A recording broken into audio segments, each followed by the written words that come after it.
Hello friends, എല്ലാവരും സുഖമായിരിക്കുന്നു എന്ന് കരുതുന്നു. പുതിയ ഒരു വീഡിയോയിലേക്ക് സ്വാഗതം. പുതുതായി വന്നിരിക്കുന്ന ഒരു അപ്ഡേറ്റിനെ കുറിച്ചാണ് ഇന്നത്തെ വീഡിയോയിൽ പറയുന്നത്. യൂട്യൂബ് ഷോർട്സിലാണ് ഈ ഒരു അപ്ഡേറ്റ് വന്നിരിക്കുന്നത്. എന്താണ് അപ്ഡേറ്റ് എന്ന് നോക്കാം. നമ്മൾ സാധാരണ വീഡിയോസ് അപ്ലോഡ് ചെയ്യുമ്പോൾ ആ വീഡിയോയിൽ നിന്ന് തന്നെ 60 സെക്കൻഡ് ദൈർഘ്യമുള്ള ഷോർട്സ് വീഡിയോസ് നിർമ്മിക്കാൻ സാധിക്കും എന്നതാണ് പുതിയ അപ്ഡേറ്റ്.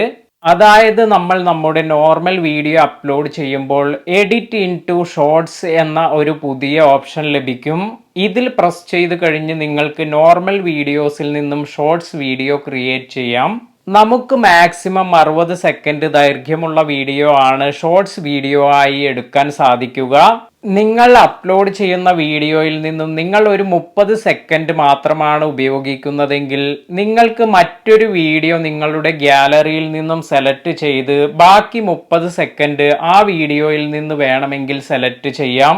ഇനി നിങ്ങൾ വീഡിയോയിൽ നിന്നും 30 സെക്കൻഡ് മാത്രമേ സെലക്ട് ചെയ്തിട്ടുള്ളൂ എങ്കിൽ നിങ്ങൾക്ക് ബാക്കി വരുന്ന 30 സെക്കൻഡ് ക്യാമറ യൂസ് ചെയ്ത് റെക്കോർഡ് ചെയ്തും യൂസ് ചെയ്യാം. ഷോർട്സ് വീഡിയോ എല്ലാം ഉണ്ടാക്കുന്നവർക്ക് വളരെയധികം ഉപകാരപ്പെട്ട നല്ല ഒരു അപ്ഡേറ്റ് ആണിത്. നിങ്ങൾക്ക് ഈ പുതിയ അപ്ഡേറ്റ് ഇഷ്ടമായോ? നിങ്ങളുടെ അഭിപ്രായം താഴെ കമന്റിൽ രേഖപ്പെടുത്തുക. നിലവിൽ iOS യൂസ് ചെയ്യുന്നവർക്കാണ് ഈ ഒരു അപ്ഡേറ്റ് ലഭിക്കുന്നത്. അധികം താമസിയാതെ തന്നെ ഈ അപ്ഡേറ്റ് ആൻഡ്രോയിഡ് ഫോണുകളിലേക്കും ലഭിക്കുന്നതായിരിക്കും. വീഡിയോ ഇഷ്ടമായെങ്കിൽ ലൈക്ക് ചെയ്യുക. ചാനൽ സബ്സ്ക്രൈബ് ചെയ്യാത്തവർ സബ്സ്ക്രൈബ് ചെയ്യുക. പുതിയ വീഡിയോയിൽ കാണാം.